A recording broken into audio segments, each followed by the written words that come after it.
एका अशा गुंतागुंतीच्या खेळाची सुरुवात होते जिथे नात्यांची वीण, धोके आणि प्रतिष्ठेची लढाई एकाच वेळी सुरू असते. मित्र आणि शत्रू ओळखणं कठीण होतं आणि सत्य मिथ्या यामधील सीमारेषा धूसर होते. एक एक गोष्ट उलगडत जाते आणि शेवटी सगळ्यांना हादरवून टाकणारा कट उघड होतो. आज आपण पाहणार आहोत अशाच एका थरारक आणि भावनिक प्रवासाची गोष्ट, जिथे संघर्ष आहे, प्रेम आहे आणि सूड देखील आहे. नमस्कार मंडळी, चित्रपट व्याख्याती या चॅनलवर तुमचं स्वागत आहे. आज आपण एक नवीन आलेल्या संक्रांतिकी वासुनम या चित्रपटाची कथा समजून घेणार आहोत, जी तुम्हाला नक्कीच आवडेल. त्यामुळे या व्हिडिओला एक लाईक द्या आणि चला जराही वेळ न दवडता व्हिडिओला सुरुवात करूया. चित्रपटाची सुरुवात होते महाराष्ट्राच्या मुख्यमंत्री केशवा यांच्यापासून. केशवा आपल्या पक्षाच्या प्रचारासाठी दिल्लीहून एका मोठ्या व्यक्तिमत्वाला महाराष्ट्रात बोलावतो. त्या प्रसिद्ध व्यक्तीचं नाव अखिल असतं. इकडे अनेक मीडिया चॅनल सुद्धा अखिलच्या येण्याची आतुरतेने वाट पाहत असतात. त्यानंतर केशवा सगळ्या मीडियाला सांगतो की अखिल आमच्या राज्यात खूप महत्वाच्या कामासाठी येत आहे आणि आमच्या राज्याच्या प्रगतीसाठी मदत करणार आहे. तिथेच आपल्याला केशवाच्या पक्षाचा अध्यक्ष रघु देखील दिसतो. थोड्या वेळाने केशवा आणि रघु दोघं मिळून एअरपोर्टवर अखिलला रिसीव्ह करायला जातात. केशवा अखिलला म्हणतो, तुमच्या सुरक्षेची पूर्ण जबाबदारी आता माझ्यावर आहे. यानंतर केशवा अखिलला एका सेमिनारमध्ये घेऊन जातो, जिथे सगळे लोक अखिलला पाहून खूप आनंदित होतात. यानंतर आपण बघतो की अखिल, केशवा आणि रघु तिघही केशवाच्या घरी एकत्र बसलेले असतात. इतक्यात रघुला त्याच्या नातेवाईकाचा फोन येतो. तो नातेवाईक म्हणतो, जयाजी, मला अखिल सरांना भेटायचं आहे. मी त्यांच्यासोबत एक मोठी डील करायचा विचार करतोय. रघुला आपला नातेवाईक आहे म्हणून त्याची विनंती नाकारता येत नाही. त्यामुळे तो अखिलला आपल्या फार्म हाऊसवर चालण्यास सांगतो. मात्र केशवा त्याला विरोध करतो आणि म्हणतो, अखिलची पूर्ण जबाबदारी माझ्यावर आहे आणि मी त्याच्या जीवाला धक्का लागू देऊ शकत नाही, कारण जर अखिलला काही झालं तर माझी मुख्यमंत्री पदाची खुर्ची जाईल. पण रघु खूप आग्रह करतो म्हणून अखिल देखील शेवटी तयार होतो.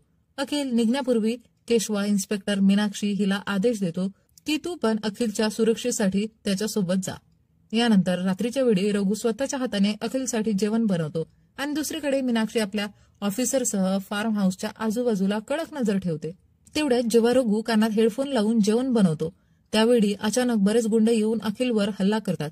अखिलचा जीव धोक्यात बघून मीनाक्षी त्याला वाचवण्याचा प्रयत्न करते, पण खूप प्रयत्न करूनही ते गुंड अखिलला किडनॅप करतात आणि घेऊन जातात आणि मीनाक्षी असूनही अखिलला वाचू शकत नाही. मग दुसऱ्या दिवशी जेव्हा अखिलच्या अपहरणाची बातमी केशवाला कळते, तेव्हा तो रघुवर खूप रागवतो, कारण रघुच्या हट्टामुळे आज अखिलचा जीव धोक्यात आला होता. तेव्हा केशवा सगळ्यांना सांगतो, अखिलच्या किडनॅपिंगची बातमी कोणालाही समजू देऊ नका, नाहीतर मला मुख्यमंत्री पदावरून काढून टाकला जाईल. त्याचवेळी केशवाला बिज्जू नावाच्या गुंडाचा फोन येतो, जो म्हणतो, अखिलला मी किडनॅप केला आहे. जर तुला अखिलला जिवंत पाहायचं असेल तर तुला माझ्या मोठ्या भावाला पप्पा पांडे याला सेंट्रल जेलमधून सोडावं लागेल. मग इन्स्पेक्टर मीनाक्षी बिज्जू विषयी माहिती काढते आणि तिला कळतं की बिज्जू आणि पप्पा पांडे हे दोघं मोठे गँगस्टर आहेत, जे पैसे घेऊन लोकांची सुपारी घेऊन हत्या करतात. पप्पा आणि बिज्जू गँगचे मित्र म्हणजे छोटा आणि बिल्लू गँग होते आणि काही दिवसांपूर्वी पोलिसांनी पप्पा पांडेला पकडून जेलमध्ये टाकलं होतं. हे सगळं ऐकून केशवा सेंट्रल जेलच्या जेलर जॉर्जला बोलावतो आणि सांगतो, पप्पा पांडेला जेलमधून सोडावं लागेल, बदल्यात मी तुला भरपूर पैसे देईल. पण जॉर्ज एक प्रामाणिक अधिकारी असतो. तो पप्पाला सोडण्यास साफ नकार देतो आणि केशवाच्या धमक्यांनाही भीक घालत नाही. त्यामुळे केशवा आता दुसरा प्लॅन करतो. त्याला अखिलला वाचवण्यासाठी काही दिवस हवे होते आणि जर ही बातमी बाहेर गेली असती तर लोक रागवले असते. म्हणून केशवा मीनाक्षीला सांगतो, तू पटकन अखिल सारखं दिसणारं कोणीतरी शोध. तेवढ्या टीव्ही न्यूजवर शिव नावाचा एक ऑटो ड्रायव्हर दाखवला जातो आणि केशवा बघतो, हा शिव थोडाफार अखिल सारखा दिसतोय. तेव्हा तो आपल्या माणसांना सांगतो, शिवला पकडून इथे आणा आणि काही दिवस त्याला अखिल समजून ठेवू. यामुळे केशवची एक मोठी समस्या सुटते, पण अखिलला बिज्जूच्या तावडीतून सोडवणं अजून बाकी असतं. म्हणून केशवा कमिशनरला विचारतो, तुमच्याकडे असा कोण अधिकारी आहे का जो बिज्जूला ठार मारून अखिलला परत आणू शकेल. तेव्हा कमिशनर त्याला सांगतो, इन्स्पेक्टर राजू एक धाडसी आणि प्रामाणिक अधिकारी आहे, तो हे काम करू शकतो. कमिशनर पुढे सांगतो, एकदा मी त्याला एका मोठ्या गुंडाला पकडण्याचं काम दिलं होतं आणि त्याने स्वतःच्या जीवाची पर्वा न करता त्या गुंड्याची संपूर्ण गँग संपवली होती. पण राजूचा प्रामाणिकपणा पाहून त्याच्या विभागातले इतर लोक त्याचा द्वेष करू लागले. त्यामुळे काही दिवसांपूर्वीच राजूला सस्पेंड करण्यात आलं होतं आणि आता तो कुठे आहे हे कोणालाच माहिती नाही. तेवढ्यात मीनाक्षी केशवला सांगते, मी राजूला परत आणू शकते. कारण तो माझा एक्स बॉयफ्रेंड आहे. इथे आपल्याला कळतं राजू आणि मीनाक्षी एकमेकांवर खूप प्रेम करत होते, पण मीनाक्षीला राजूपेक्षा तिची नोकरी महत्वाची वाटायची, त्यामुळे दोघांचं ब्रेकअप झालं होतं. पण राजू निघण्यापूर्वी मीनाक्षीला म्हणतो, मी नेहमी तुझी वाट पाहीन आणि तुझी जागा माझ्या आयुष्यात कुणीही घेऊ शकत नाही. मग सध्याच्या काळात आपल्याला राजू दिसतो, ज्याचं काही वर्षापूर्वी भाग्यम नावाच्या मुलीशी लग्न झालेलं असतं आणि ते दोघं एकमेकांवर खूप प्रेम करत असतात. त्यांना 4 मुलं देखील असतात. एक दिवस राजू आपल्या भाग्यमचं भरतनाट्यम नृत्य पाहायला येतो, तेव्हा आपल्याला त्याच्या भूतकाळाबद्दल कळतं. जेव्हा राजू आपल्या नोकरीतून सस्पेंड होऊन ट्रेनमध्ये प्रवास करत असतो, तेव्हा त्याला भाग्यम दिसते आणि पहिल्या नजरेतच त्याला तिच्यावर प्रेम होतं. तसंच भाग्यमलाही पहिल्या नजरेतच राजू आवडतो आणि मग दोघंही लग्न करण्याचा निर्णय घेतात. यानंतर राजू भाग्यमच्या वडिलांकडे जाऊन सांगतो, माझं या जगात कोणच नाही, पण मी वचन देतो आयुष्यभर भाग्यमची काळजी घेईन. हे ऐकून भाग्यमचे वडीलही त्यांच्या लग्नाला तयार होतात आणि लग्नानंतर राजू भाग्यमसोबत राहायला लागतो. त्याचवेळी सध्याच्या काळात भाग्यम स्टेजवर नृत्य करत असते आणि नृत्य संपल्यावर ती स्टेजवर इमोशनल होऊन म्हणते, आज माझ्या नृत्याचं स्वप्न माझ्या नवऱ्यामुळेच पूर्ण झालं आणि देव सगळ्यांना असा नवरा देव. हे ऐकून भाग्यमच्या वडिलांना दुःख होतं, कारण तिच्या नृत्याची सगळी मेहनत आणि खर्च त्यांनीच केला होता, पण सगळं क्रेडिट फक्त राजूला मिळालं होतं.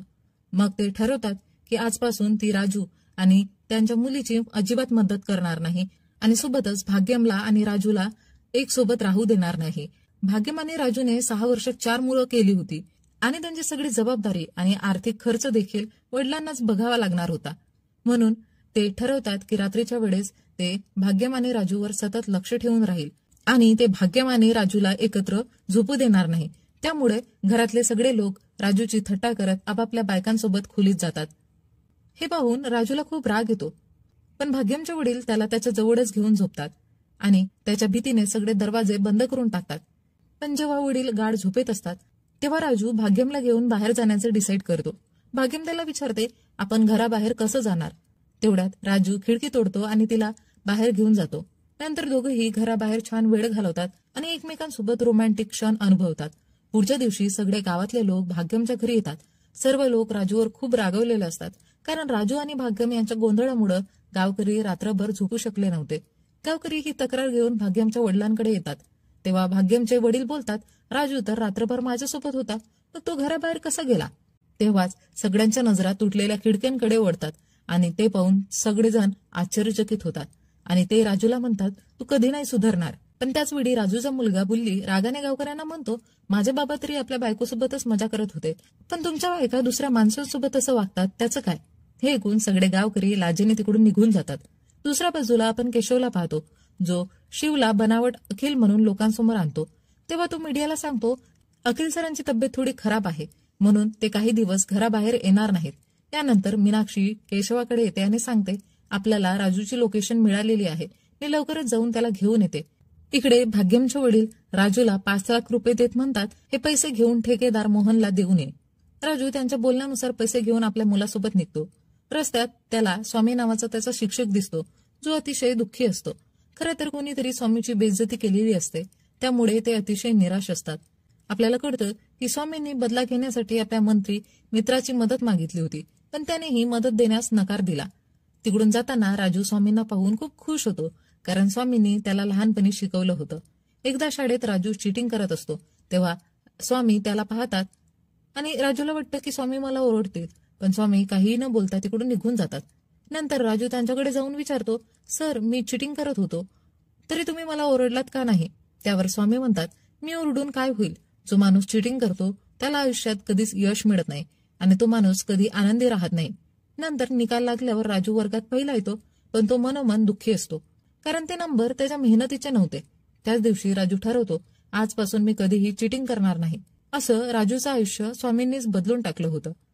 आताच्या काळात राजू आणि स्वामी गप्पा मारत असतात, तेव्हा राजू पाहतो की स्वामी खूप तणावात आहे. म्हणून राजू त्यांच्या पिशवीत चोरट्या पद्धतीने 5 लाख रुपये टाकतो की कदाचित त्यांना पैशांची जास्त गरज असेल. मग घरी गेल्यावर राजू भाग्यमच्या वडिलांना सांगतो, रस्त्यातून ते पैसे माझ्याकडून हरवलेत. घरचा जावई असल्यामुळे भाग्यमचे वडील त्याला काहीच बोलत नाही. पुढच्या दिवशी त्यांच्या घरी एक फंक्शन असतं. तिथे महेश नावाचा मोठा जावई दिसतो, जो एका मुलीला मेसेज करत असतो. हे सगळं बघून त्याची बायको अतिशय दुःखी होते. तेव्हा राजू मुद्दामून महेशच्या बायकोला महेश विरोधात चिथावतो. तो बोलतो, मी कधीच भाग्यमला धोका दिला नाही. माझं प्रेम फक्त तिच्यावरच आहे. तेवढ्यातच मीनाक्षी तिथे येते आणि मीनाक्षीला पाहून त्याची हालत खराब होते. मीनाक्षीला राजूचं लग्न कळतं आणि ते खूप आश्चर्यचकित होते, कारण राजूने तिला वचन दिलं होतं की तू तिची आयुष्यभर वाट पाहिल. मग मीनाक्षी सर्वांसमोर सांगते, काही वर्षांपूर्वी राजू आणि मी रिलेशनशिपमध्ये होतो. हे ऐकून भाग्यम खूप दुःखी होते आणि ती राजूला विचारते, तुम्ही मला खोटं का सांगितलं की तुमची कोणी गर्लफ्रेंड नव्हती? मग ती म्हणते, चला मला आज सगळं सत्य सांगा.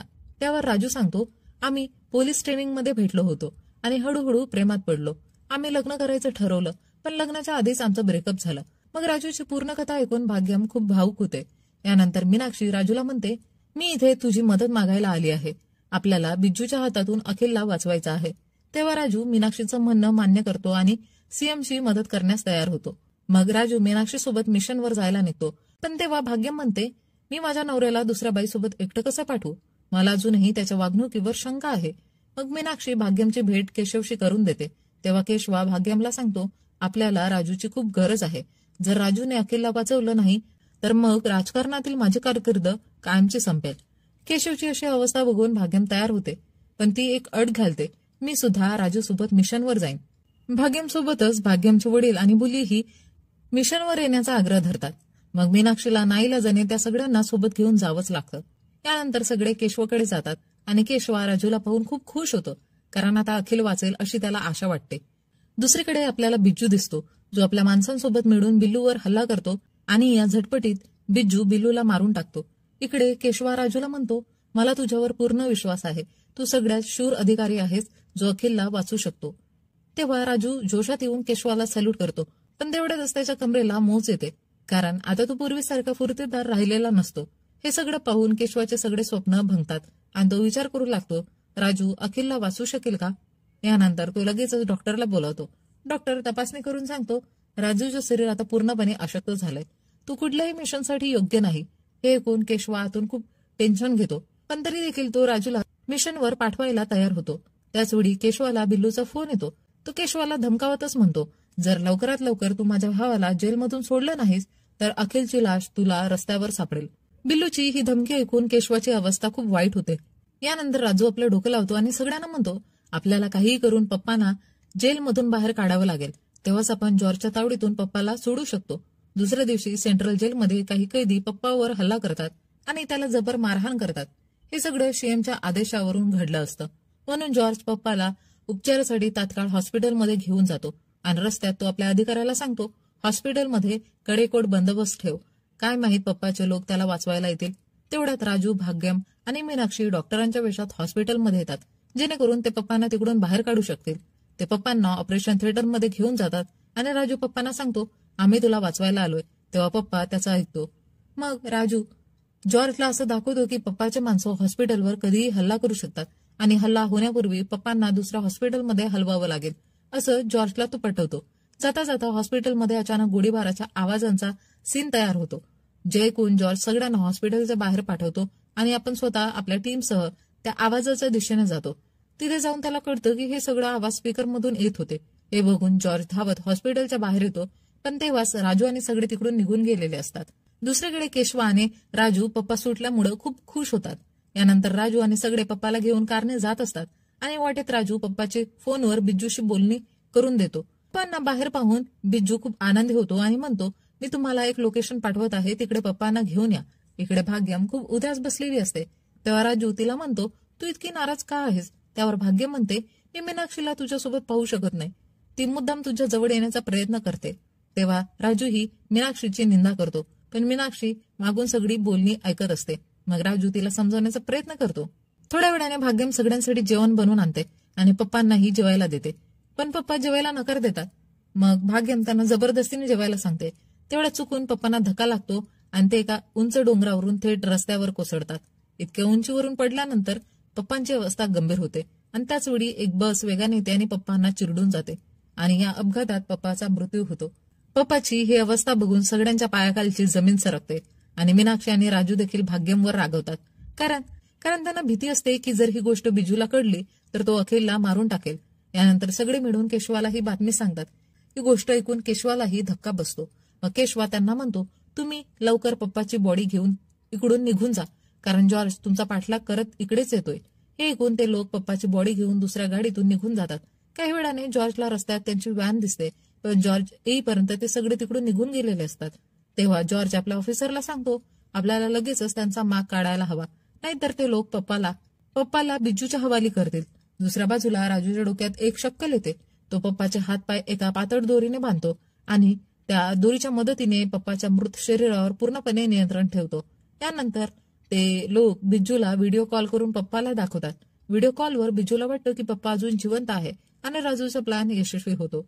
पुढे आपण पाहतो की मीनाक्षी मुद्दाम राजूच्या जवळ जाण्याचा प्रयत्न करत आहे, जे बघून भाग्यम आणि मीनाक्षीमध्ये भांडण होतं आणि त्या दोघींच्या भांडणात राजू अडकतो, पण तो काहीच करू शकत नाही.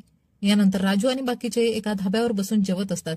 तेवढ्या जॉर्ज आपल्या ऑफिसर सोबत तिथे येतो आणि त्याला राजू आणि त्याच्या लोकांवर शंका येते, तरीही तो त्यांना ओळखत नाही. राजूने पप्पाचं रूपही बदलून ठेवलं होतं. तेवढ्यातच एक ऑफिसर जॉर्जला येऊन सांगतो, थोड्याच वेळात आपल्याकडे त्या नकली डॉक्टरांचे फोटो येणार आहेत. हे ऐकून राजू घाबरतो. तेव्हाच राजू मुद्दाम पप्पाला खाली पाडतो आणि म्हणतो, हे माझे नातेवाईक आहेत, त्यांना अचानक चक्कर येते. तेव्हा जॉर्ज म्हणतो, त्यांना लवकरच हॉस्पिटलला घेऊन जा, नाहीतर त्यांची तब्येत आणखी बिघडेल. मग राजू आणि त्याच्या साथी पप्पाला घेऊन पटकन गाडीत बसतात आणि निघतात. रस्त्यात छोट्याचे माणसं पप्पाला पाहतात आणि ते छोट्याला फोन करून सांगतात. काही वेळाने ऑफिसर येऊन जॉर्जला फोटो दाखवतो. ते फोटो पाहून जॉर्ज हैराण होतो, कारण तेच लोक त्याच्या समोरून गेले होते आणि त्याने त्यांना सोडून दिलं होतं. तेव्हा जॉर्जला कळतं की राजूने त्याला 2दा फसवलं आहे. यानंतर जॉर्ज रागाने राजूला सगळीकडे शोधायला लागतो. दुसरीकडे केशवाकडे फारसा वेळ उरलेला नसतो, कारण त्याला अखिलला लवकरात लवकर दिल्लीला परत पाठवायचं होतं. मग आपण बिज्जूला पाहतो.